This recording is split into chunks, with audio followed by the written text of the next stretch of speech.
Takže čau lidi, takový malý taste test tady Sour Patch Kids kyselost. 1 až 10 budu hodnotit, takže můžeme začít rovnou. Mám tady krásně červenýho, takže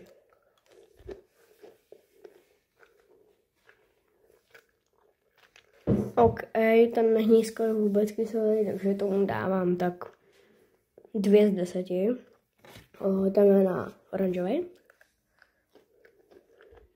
OK, ten už je trošku kyselější, takže tomu dávám tak 5. Jdeme na žlutý, dobrou chuť.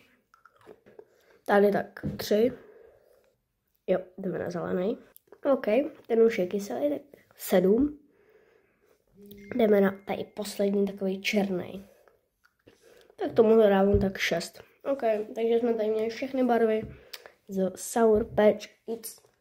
Jestli chcete další taste testy nebo různý videa, tak napište do komentářů, co vám na to říct. Čau.